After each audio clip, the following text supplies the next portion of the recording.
குருபியோ நமஹா. பதஞ்சலி மகரிஷியினுடைய யோக சாஸ்திரத்தில் முதல் பாதத்தில் இருக்கக்கூடிய ஒரு அவுட் ஸ்கெட்சை நம்ம பார்த்துட்டு வந்துட்டுருக்கோம்.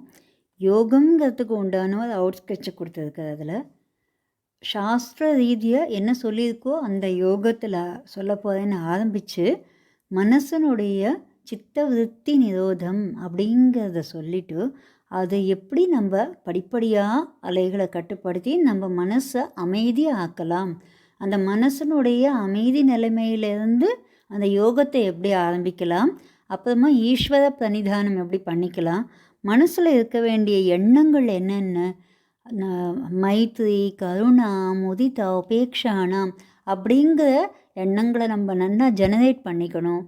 அதுக்கப்புறமா படிப்படியாக பிராணாயாமம் பண்ணி அந்த மனசை கண்ட்ரோல் பண்ணலாம்னு சொல்லிட்டு நிறைய மனசை கண்ட்ரோல் பண்ணக்கூடிய விதங்களெல்லாம் ஒரு அவுட் ஸ்கெட்ச் கொடுக்குற மாதிரி கொடுத்து, அதுக்கப்புறமா டெஸ்டினேஷன் என்ன அப்படின்னு கேட்டாக்க சமாதி அப்படிங்கிற நிலமை. அதுலேயும் கூட சபீஜ சமாதி அப்படிங்கிறது ஒன்று. அது சமாதிக்கிற நிலைமை அடைஞ்ச உடனேவே அது கிடச்சி கொடுத்துன்னு நம்ம நினச்சிக்கக்கூடாதுன்னு சொல்லிட்டு இன்னும் ப்ராக்டிஸ் பண்ணணும்னு சொல்லிட்டு அந்த நிர்பீஜ சமாதி வரைக்கும் நம்மளை ப்ராக்டிஸ் பண்ண சொல்லி ஒரு இன்ஸ்ட்ரக்ஷன் கொடுத்துருக்க. இது முதல் பாதம் முழுக்க ஒரு அவுட் ஸ்கெட்சு. ரெண்டாவது பாதத்தில் தான் நம்ம அதை அப்படியே அஷ்டாங்க யோகத்தை பற்றி சொல்ல போகிறார். அது நம்ம நடைமுறை இன்றைக்கி ப்ராக்டிக்கல் லைஃபுக்கு அது ரொம்பவே யூஸ் ஆகும். பகவானும் அதே அப்படியே யோகத்தில் என்ன சொல்லியிருக்கோ அதை அப்படியே சொன்ன மாதிரி நிறைய ஸ்லோகங்கள் சொல்லியிருக்கிறத நம்ம பார்த்தோம். இந்த ஒரு நல்ல நேரத்தில் அந்த பகவானுடைய 28வது திருப்பாவை எப்படி சொல்லியிருக்கா அப்படிங்கிறத நம்ம பார்க்கலாம். ஆண்டாளுடைய திருப்பாவையில் கறவைகள் பின் சென்று காணம் சேர்ந்துண்போம், அறிவொன்றும் இல்லாத ஆயர் குலத்து ஒன்றென்னை பிறவி பிறந்தனை புண்ணியம் யாமுடையோம் அப்படின்னு சொல்லிட்டு, குறையொன்றும் இல்லாத கோவிந்தா உந்தன்னோடு உறவேல் நமக்கு இங்கு ஒழிக்க ஒழியாது அப்படின்னு சொல்லிட்டு அந்த ஆண்டாள் நமக்காக அந்த ஒரு அனுகிரகம் பண்ணின மாதிரி இருக்குது. அந்த பகவான் குறை ஒன்றும் இல்லாத கோவிந்தன், அந்த இந்த ஜகத்தையே உண்டாக்கின அந்த பரபிரம்மம் அந்த பகவான்.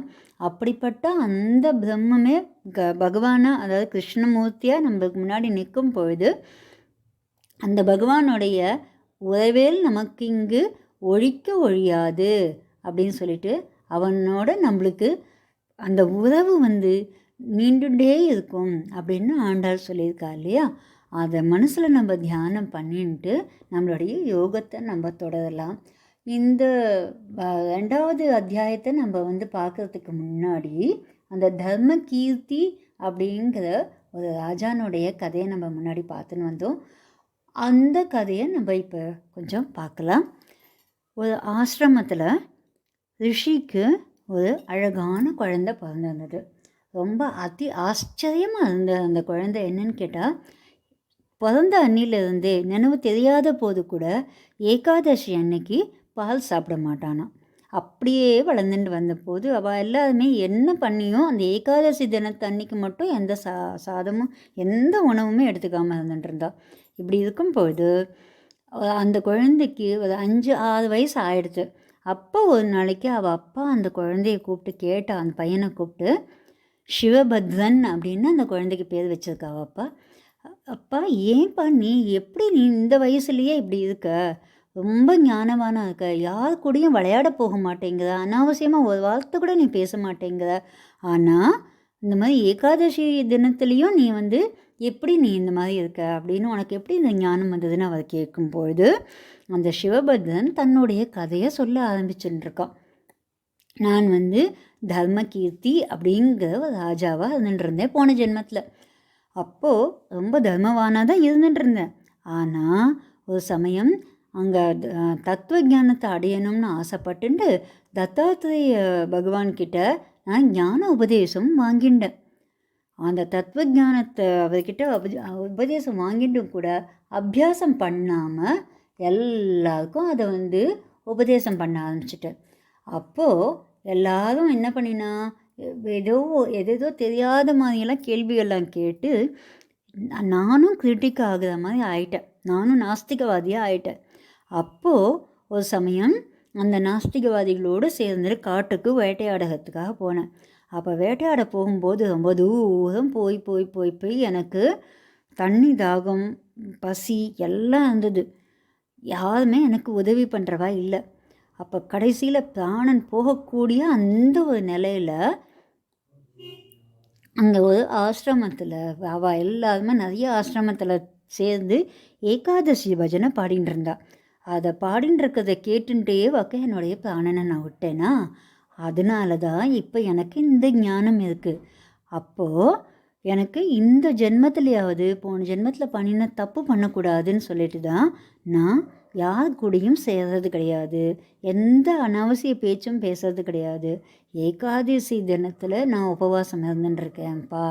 அதனால் என்னுடைய யோகம் நன்னா சித்திக்கணும்னு நீங்கள் தான் எனக்கு ஆசீர்வாதம் பண்ணணும் அப்படின்னு சொல்லி சொன்ன உடனே அவள் அப்பா ரொம்ப சந்தோஷப்பட்டு அந்த பையனுக்கு இன்னும் தத்துவ உபதேசம் பண்ணுற அந்த ஞான உபதேசம் பண்ணின உடனே அதையே அவன் அபியாசம் பண்ணி பண்ணி பண்ணி பண்ணி மகா ஞானி ஆகி அதுக்கப்புறமா பகவான்கிட்ட போய் ஐக்கியமாகலாம். இதுதான் அந்த சிவபத்ரன் அப்படின்னு இந்த ஜென்மத்தில் இருக்கக்கூடியவன் முன் ஜென்மத்தில் தர்மகீர்த்தியாக இருந்து அனுபவப்பட்டதனுடைய கதை. ஸோ இதுதான் அந்த தர்மகீர்த்தியாக இருந்தவன் சபீஜ சமாதியை அடைஞ்சும் கூட அவன் ப்ராக்டிஸ் பண்ணாததுனால கொஞ்சம் இறங்கிட்டான். இருந்தாலும் அவனுடைய அந்த யோகா அபியாசம் பழைய யோகா அபியாசம் ஸ்மிருதிங்கிறதுனால இப்போது முழுக்க முழுக்க நிர்பீஜ சமாதி அடைஞ்சு சக்ஸஸ்ஃபுல்லாக பெருமாள்கிட்ட ஐக்கியமானான்.